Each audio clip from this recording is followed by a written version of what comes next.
Άρθρο 7.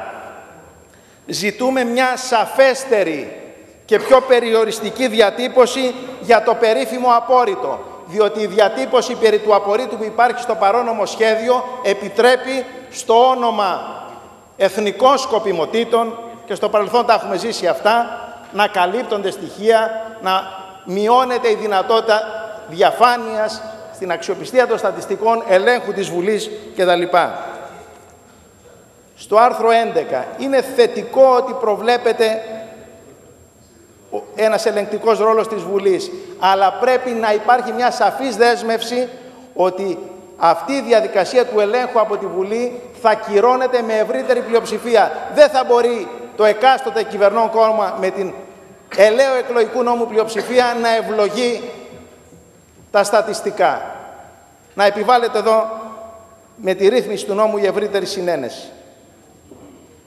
Στο άρθρο 12 αναφέρθηκα σε αυτό και στο ότι είναι θετική η μετατόπιση της κυβέρνησης στην πλειοψηφία των 4/5 από τη διάσκεψη των Προέδρων της Βουλής. Αλλά ζητούμε τη δέσμευση και της Νέας Δημοκρατίας και του ΠΑΣΟΚ ότι στην επόμενη συνταγματική αναθεώρηση θα ενταχθεί και η Ελληνική Στατιστική Αρχή στις πρόνοιες που περιλαμβάνονται και στις διατάξεις που περιλαμβάνονται στο 101α του Συντάγματος περί ανεξάρτητων διοικητικών αρχών.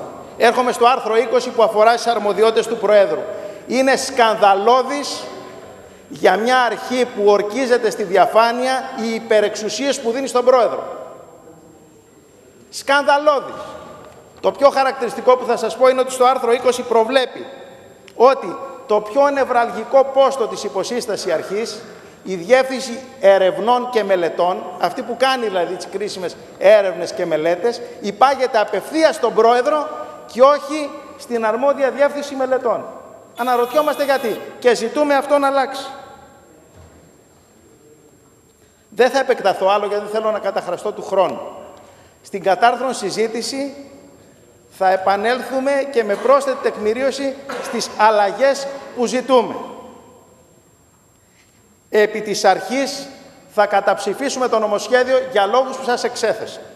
Αν η κυβέρνηση δείξει και τώρα και στην κατάρθρον συζήτηση τη διάθεση να υιοθετήσει τις αλλαγές που προτείναμε και όλες υπαγορεύονται, πιστεύουμε, από τα κριτήρια της διαφάνειας, της ενίσχυσης του ρόλου της Βουλής, της ενίσχυσης της αξιοπιστίας, της προστασίας του δημόσιου χαρακτήρα αυτής της αρχής και της προστασίας και της ενίσχυσης του ρόλου των εργαζομένων, τότε είμαστε ανοιχτοί να επανεξετάσουμε τη θέση μας. Αν η κυβέρνηση υιοθετήσει τις αλλαγές που προτείνουμε και θα προτείνουμε στην κατάρθρον συζήτηση, είμαστε ανοιχτοί ακόμη και να υπερψηφίσουμε το νομοσχέδιο.